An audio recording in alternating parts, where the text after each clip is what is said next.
Welcome to Shaped by Faith with your host, Teresa Rowe. To find out more about Shaped by Faith and Teresa Rowe, please visit shapedbyfaith.com or visit the YouTube channel, Facebook, or Instagram. And now, here is Teresa Rowe. Welcome to Shaped by Faith, where we shape our bodies and hearts for God's purposes. Heart disease is still the number one cause of death in the U.S., but today's conversation is not about fear. It's about understanding how God designed the heart to function and how much influence do we actually have over our heart health. So joining me today is Dr. Vaughn Lawrence. He's the founder of Spirit of Health KC. He's a trusted voice here on Shaped by Faith. Dr. Vaughn helps people restore health by addressing the root causes and align lifestyle choices with God's original design for the body. Dr. Vaughn, welcome back to Shaped by Faith. Thank you. Thanks for having me again. Absolutely. Well, it's Heart Month. It's February. People think of hearts. And so it's just a good natural fit to talk about it today. Sure. You know, God designed the heart as the lifeline of the body. Can you explain its primary function and why it's so important to have healthy circulation? Sure. Well, I love quoting all the time Leviticus 17:14, the life of all flesh is its blood. So our health is largely determined on the health of our blood and the ability of that blood to flow, right, through our body. And so our body is a system of tubes. It's a system of rivers. It's a fluid system, I guess is a term I like to use. You have the cardiovascular system that delivers nutrients to the body. And then you have, of course, the lymphatic system that removes waste from the body. But the heart is obviously like one of the main engines, if not the main engine, that helps move and circulate, of course, our blood through our body. So we all know that we can't live without our heart. Now, that might sound funny to say, but we get kidneys removed. We get our prostate removed. Women can have breast cancer and have their breast removed. You can get your thyroid removed. You can get your gut, right? I mean, it's like you can get your spleen. Like there's so many things that we can take out of our body, but you can't take your heart out of your body, right? It's that important because the blood has to keep moving and circulating and flowing. So that is absolutely crucial. And yeah, I would just love to talk more about really what we can do because like you mentioned, it's still the number one killer. And it absolutely does not have to be. I firmly believe that shouldn't be happening. It's not a genetic problem. I believe it's mainly a lifestyle condition of lifestyle. And, you know, I'd love to explain that more if you want to go that route. But I think people need to know what they can do. Absolutely. And that's why you're here. And thank you so much. And you are a wealth of information. So I'm glad that you can share with us today about the heart. It's important, like you said, number one killer is heart disease. And I do think people have a mindset that, oh, it's genetic and I can't do anything about it or this or that. I'm just going to do whatever. And so maybe they end up with hardening of the arteries. You know, what even causes that? Is it our lifestyle? Is it genetic? What is that? Sure. I believe it's primarily lifestyle. It's primarily a condition of the foods we're putting into our body, the amount of movement we have in our body. Right? The lymphatic system can't remove toxins. It doesn't have its own pump. The cardiovascular system has the heart. It has a pump. The lymphatic system doesn't have a pump. You have to move. You have to. So if you get stagnant and our body gets stagnant, things start to build up or corrode. You can think of your body as like a system of pipes, right? So eventually the pipes in your house can get hardened. Yes. They can get calcifications. They can get buildup. That's one of the tests people go get at the doctor's office to see if their arteries have calcified. And so That doesn't have to happen. It's not inevitable that your pipes are going to get clogged up. It kind of depends on what you put down your pipes. Have you ever been to like a public restroom and there's the sign that says, don't put paper towels and feminine products down the toilet, Absolutely. right? Yes. Yes. No Right. brainer. Well, we should have a sign on our bodies that says, don't put, fast food and soda pop and, Doritos and cup, whatever, in our bodies, because like it's going to clog up our pipes. That's your new So t-shirt. That's your new t-shirt, Dr. Vaughn. You need that. I'll have to get some t-shirts made. Okay. So if we think it's genetic, then I feel like that takes out the personal responsibility. Mm-hmm. And that takes out the motivation to live a healthy lifestyle. The example I would always give, and there's no statistics out there that I know of, but look at how many people have heart disease and had it in their family. Yeah. But are they looking at how many people have heart disease, but they never had it in their family? Mm. Or how about the people who never get heart disease into their 90s, but it was a strong genetic pattern in their family? Yeah. So there's no evidence, so to speak, that heart disease is some just genetic thing that you're inevitably going to get. That's a dangerous mindset to believe that, because I have done videos on this and I'm solid on this, that there's certain things that if you do them on a regular, consistent basis, it would be impossible for you to have a heart attack or stroke. I believe impossible for you to have a heart attack or stroke. So real quick on calcifications, like that buildup, that arterial plaque, so to speak, that they blame on cholesterol, which is not the problem at all. That's a whole myth. But here's a simple, free thing anybody can do at home. You probably already have the ingredients. If not, they're very easy for you to get. Okay. Apple cider vinegar, Yeah. lemon juice, and baking soda. Okay. We call that our kidney cleanse drink. But basically what those three things do is they clean out pipes.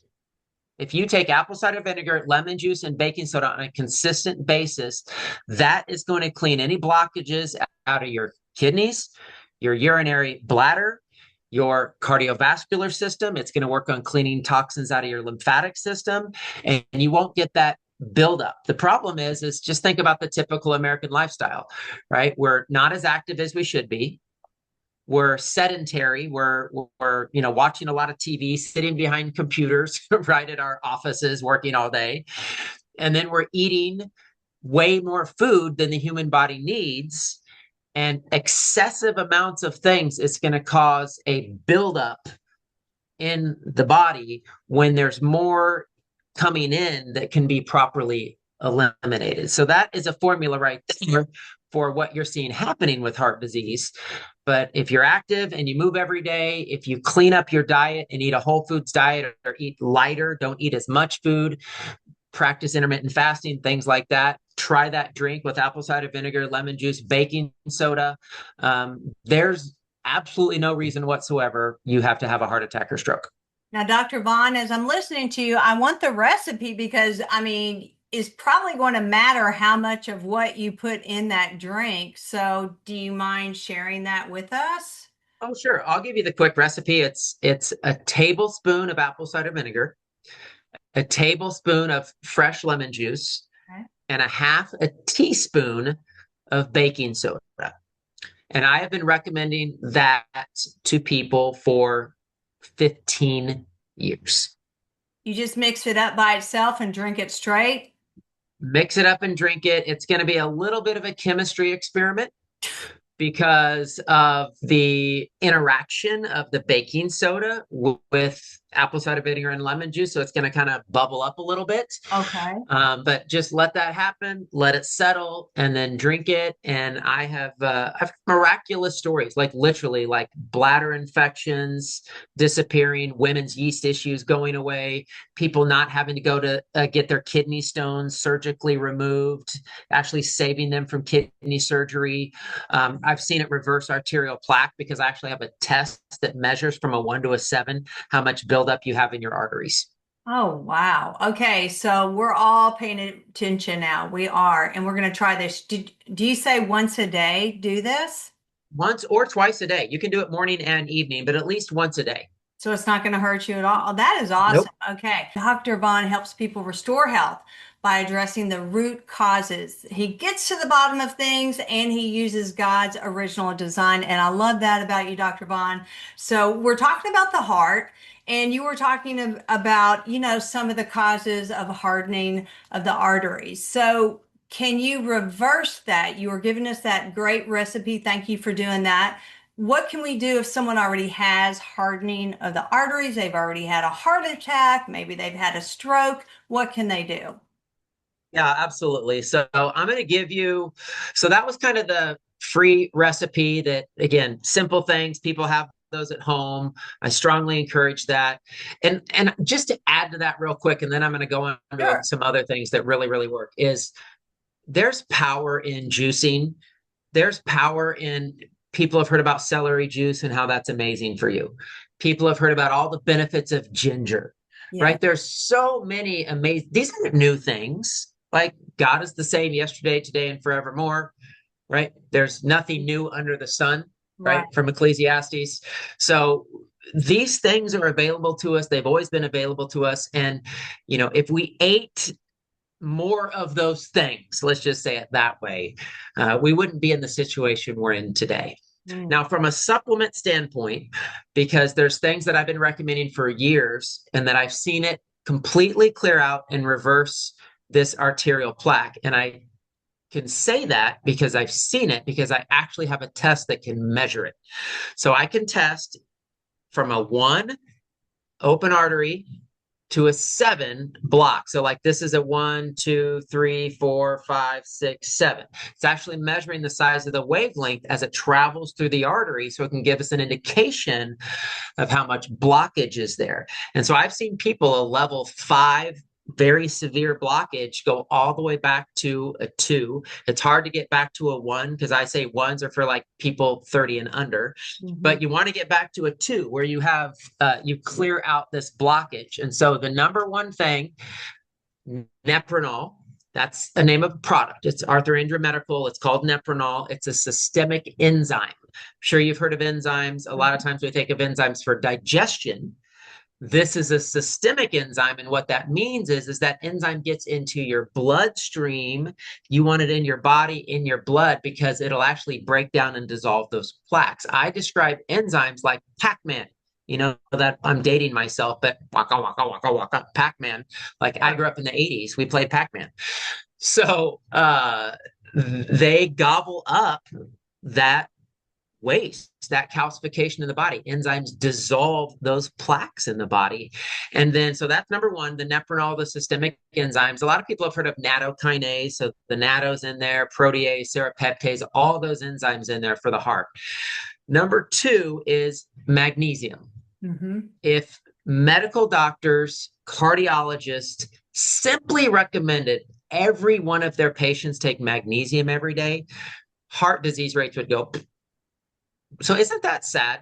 Isn't that sad? We have this super simple thing that everybody knows about magnesium. It's 1000% safe. Like how many reports have you seen in the news about somebody dying from magnesium overdose, right? But doctors can't recommend it because it's outside of their scope of practice. Like to me, that's not good that a nurse can be fired from her job for recommending magnesium to a patient, which I've seen that happen. So that's actually a true story of somebody I know who got fired from their job for recommending somebody take magnesium because she wanted to help them, right? That says a lot about the medical industry and where they're at.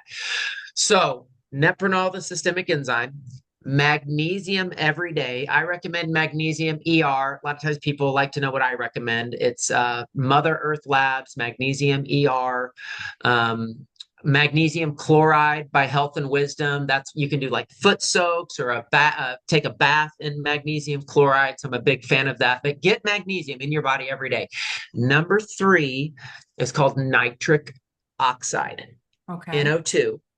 Nitric oxide increases oxygen inside of the endothelial lining. So inside of the blood vessels is something called the endothelial lining that can get damaged and start breaking down. And it actually heals that lining. Nitric oxide is kind of known in the fitness world because people will take it to exercise and get bigger muscles and all of that because it oxygenates the body, but very important and very protective for heart disease because nitric oxide is a natural part of the human body and naturally found in the blood vessels, but we are depleted in it. We need to increase it. So that was the video I did. You could find it on my YouTube channel. But if you take Nepronol, magnesium every day, nitric oxide, it would be impossible for you to ever have a heart attack or stroke. Wow. I'm just sitting here going, are you kidding me? Seriously. Nobody's to be out proven there. me wrong yet. I mean, I've been saying that for many, many, many years, and I've never had somebody be like, I was taking those things and I had a heart attack. I just don't think it can happen because it keeps the blood platelets from sticking together. It keeps everything flowing properly. It breaks down the calcifications in the plaque. It vasodilates and opens up the blood vessels and the arteries so you can have better blood flow. I mean, you can prevent it with that and you can reverse it with that. So if you can reverse it with that, you certainly can believe that you can prevent it. And it doesn't matter your genetics. Should never have a heart attack or stroke. Nobody should ever have a heart attack or stroke. Should everyone be taking this, Dr. Vaughn, or just people who are more concerned? Maybe they've got some health issues with their heart, or is it for everyone? It's really for everybody. Okay. I mean, if you want to spend the money on the supplements, I mean, those things cost money, but I mean, there's absolutely no reason children won't need to take it, right? But if you're at all concerned, like, let's just say you're in your 40s plus, okay, why not? Why not take something to prevent the number one killer of people in our country? That's incredible. Let's talk about the biblical aspect of the heart too, because we both know that the Bible places a lot of emphasis on the spiritual heart. How does that relate to the physical heart? Is there a correlation there? What that is a good question. And I mean, of course there is. I mean, I think the healthier we are, I don't know if everybody would agree with this. This is just how I feel. And so I'm just kind of prefacing that a little bit, but I really believe the healthier we are physically, and we're talking about the heart here. So the healthier our heart is physically, that can, I'm not saying it always 100% correlation, but that can correlate to being healthier spiritually. And the reason I say that is because we are made in the image of God. Yes. And so I think sometimes there's this thought process that the body's bad and it's fleshly and it's all it does is mess up and make mistakes. And, we know our flesh is prone to that, of course. Right. But we also have to remember that, like, we're made in the image of God. That's right. So if our body's healthier and our blood is flowing better and our systems are cleaner and we're thinking more clearly, right? Think how much the toxins and poisons and pollutants in this world keep our mind from functioning properly in the way it's supposed to function. Think about somebody like, I think of David out there in the fields with his sheep for hours and hours and hours, like connecting to God with his heart, right? Yes. But really what he wasn't out there. My point is he wasn't out there like eating fast food and eating junk food and seeing when he can get the next, fast food burger. And, our culture's changed so much. And so I think there's a cleanliness and a purity that comes with fasting, eating cleaner, eating lighter, having better blood flow, having our brain work better. And therefore, if our heart is cleaner physically, can that impact our spirituality?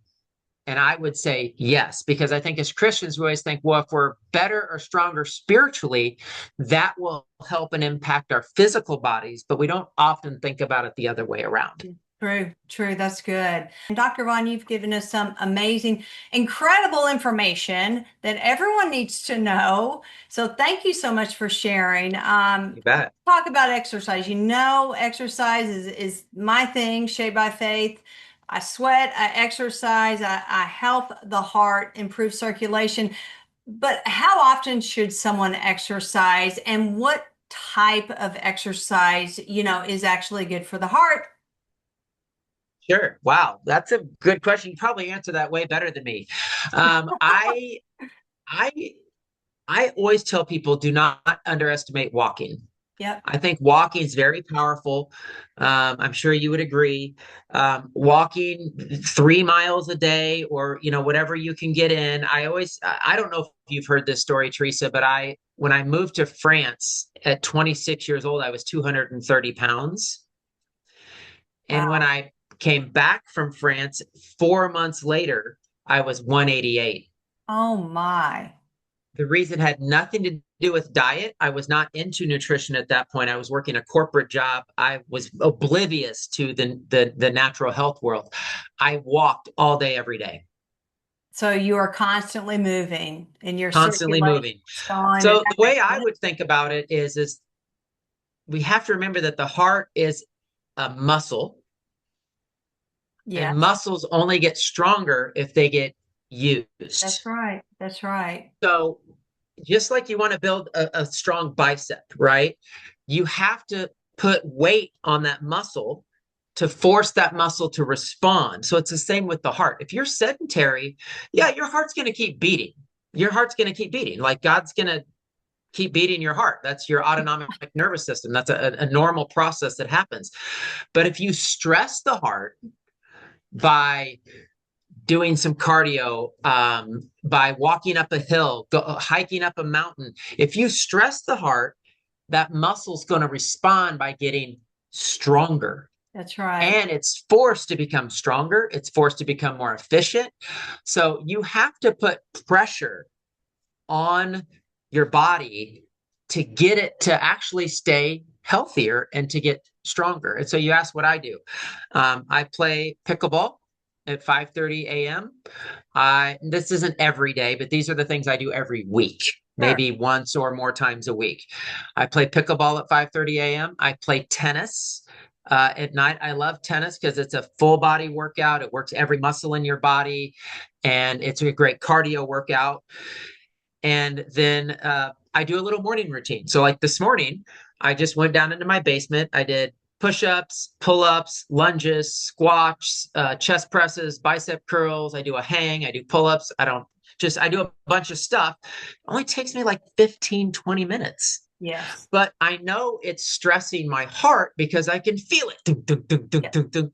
And I'm like, okay, that's why personal trainers and people like, oh, you want to get your heart rate up. You want to hit the sweet spot, for your heart, or, I don't get into all that, but the point is use it or lose it. Right. Right. That's right.